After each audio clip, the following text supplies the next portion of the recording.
Guys, I wanted to show you how to build some arrays for bigger numbers in Seesaw. We're going to use our base 10 representations to show them a little bit easier, and it will kind of go nicely with the next step in what we're going to be doing with our multiplication, with our area models, okay? So these are called arrays, and that's why I chose your grid paper, because a piece of grid paper is set up already in an array for you.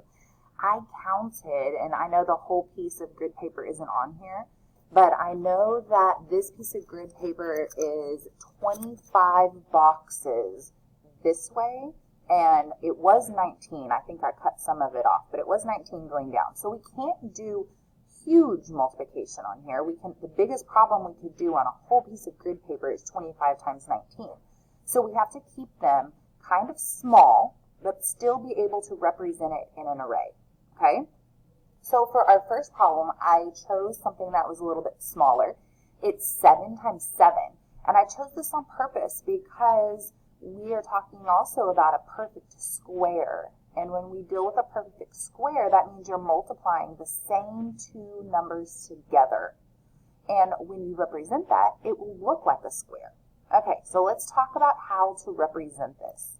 All right. I'm going to choose that, and it doesn't matter what color right now. So the first thing I need to do is count 7 boxes going across. So 1, 2, 3, 4, 5, 6, 7. Okay? And then I need to count 7 boxes going down. And you still count the same one in the corner because it counts. 1, 2, 3, 4, 5, 6, 7. All right. So now I kind of have an area of 7 by 7. I'm going to now use my shape tool. We haven't really used this much, but it's right here where these 3 little dots are, and it says shapes. And I'm going to grab a rectangle. I'm going to grab my rectangle. So then when I click on it, oops, see, I made too many. If I make too many, it's okay, because I can come back here and hit delete. So now I've got this rectangle, and I want to line it up so that it covers those squares that I selected completely, like that. But I can't see through it, and I still want to see the array. So I'm going to click on these little dots again, where it says Style, and if you select this first little box, it makes it see-through, transparent. All right? So this is an array that represents 7 by 7, because you have 7 right here for your length, and you have 7 right here for your width. So length and width, 7 times 7 makes a perfect square. Now, what I also want you to do on yours is label. So I'm going to make, see, once I type there, I can come down here and move it around.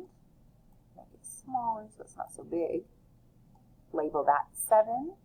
And then I'm going to duplicate it, because it's 7 again, and label this 7, or I can put it down here. Now I need to find the answer to this. So I'm going to count how many there are. We know this is 7, 8, 9, 10, 11, 12, 13, 14, 15, 16, 17, 18, 19, 20, 21, 22, 23, 24, 25, 26, 27, 28, 29, 30, 31, 32, 33, 34, 35, 36, 37, 38, 39, 40, 41, 42, 43, 44, 45, 46, 47, 48, 49.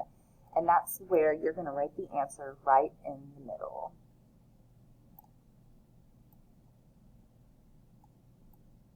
All right, so that's my answer. 7 times 7 gives me 49. That is a perfect square. Okay, so let's look at one that's a little bit harder. This one's not a perfect square.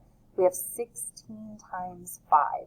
Now, what we're going to do for the 16, I'm in that color.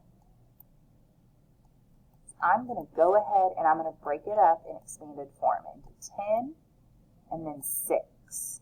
Okay, so I'm going to count 10 across with my blue first. 1, 2, 3, 4, 5, 6, 7, 8, 9, 10. That will represent the 10. Now I'm going to switch colors. All right, and I'm going to represent the 6 with the pink. 1, 2, 3, 4, 5, 6. So there's my 16, okay? I have 6 here, and I have 10 here. 10 plus 6, okay? Now the 5, let's represent that. Let's count with my green for that. 1, 2, 3, 4, 5. All right, so I have 5 here. And then we don't have to go back and label our sides later. All right, so now I'm ready to draw my shapes. This time, though, guys, I'm going to draw one shape to represent a 10 by 5, and then I'm going to draw another rectangle to represent my 6 by 5. So let's see what that would look like.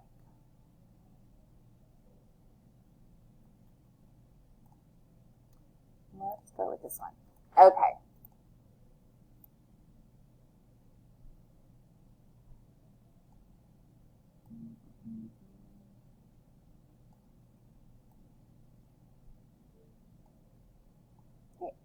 And then I'm going to change it to styles up there. It's hard to see.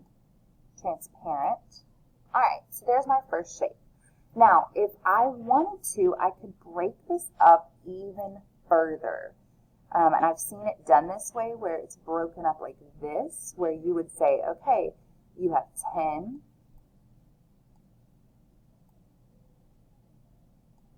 10, 10, 10, or 10, okay? And I've seen it broken up into 10s like this, where you could say you have 5 groups of 10, which equals 50. And I've also seen it where you just write the 50 in the middle. Either way is okay, all right? So we know that this little square equals 50, right? Or this rectangle, it's not a square. Now we've got to worry about the 6 over here. So I'm going to, let's switch colors. Let's use pink shapes. Oops, I didn't switch it to pink. Let's switch it. There we go. And I want to make sure, see, I got to make that a little bit smaller, taller, and style. Let's make it transparent so we can see. Okay, so again, I could break this up, all right, into individual little pieces, or I could say, I know I'm going 6 across and 5 down, and 6 times 5 is what? 30. And then I can write 30 in the middle.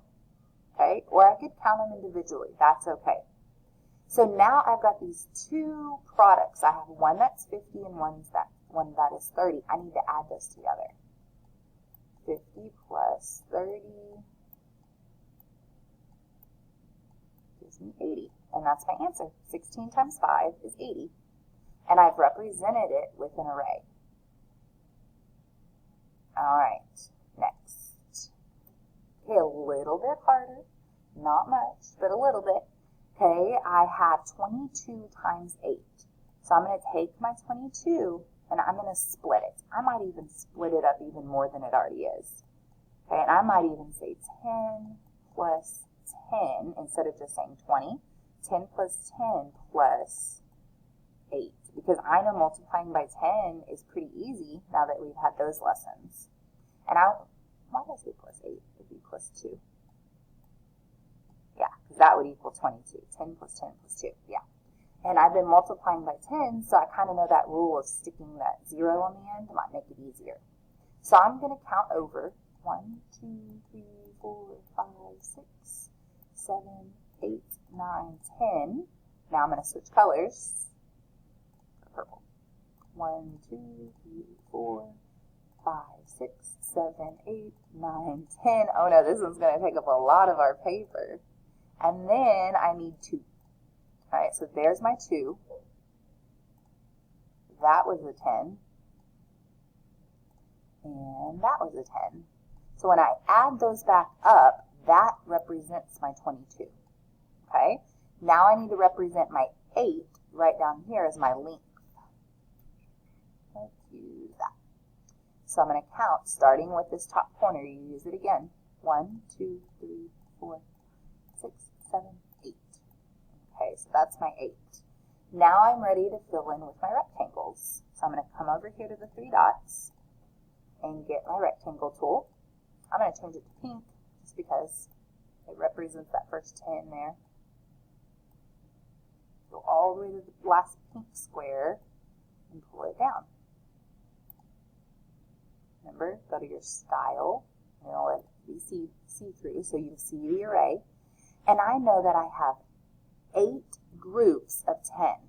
And 8 times 10 is 80. And I can separate those into 10, 20, 30, 40 if I wanted to. You don't have to. But that equals 80.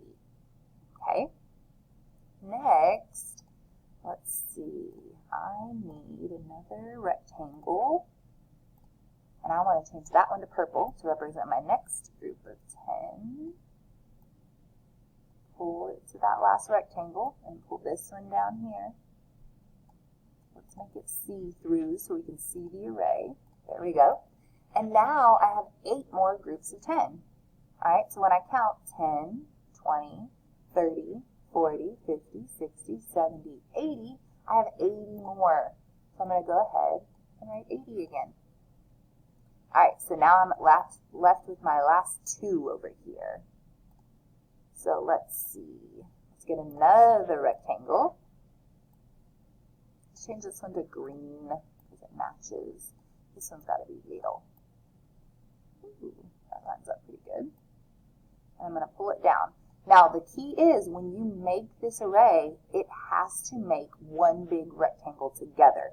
You can't have any weird gaps left over here, okay? Yeah. And now I can say, okay, I have 2 by 8. 2 groups of 8 or 8 groups of 2. Either one for that array. And 2 times 8 gives me 16. So now I have this partial product, and this partial product. I can put all 3 of those back together to get my answer. So I go 80 plus 80 plus 16. And that's just, 6. That's 16 and 17. So 176. If you were to count every single one of these little squares, you'd get 176. All right, so that's one way to show an array with multiplication. Again, don't forget, sometimes you will see these broken up like this. And that is okay for them to be in little groups of 10. Just like that. All right? Because then you would just count 10, 20, 30, 40, 50, 60, 70, 80. Same thing here. And when we're talking about place value blocks, it might be like one of those rods that they lay down. Because you can build these with base 10 blocks. I just don't, it's harder to show you that on here. I think it's easier just with the little rectangles you're drawing. All right, so I have 3 very, very similar problems to what I just showed you. And I did it in Seesaw so you could see how to do it in Seesaw, okay? So I want you to show your array and find the product. Do both, okay? Show the picture and find your answer at the bottom. All right.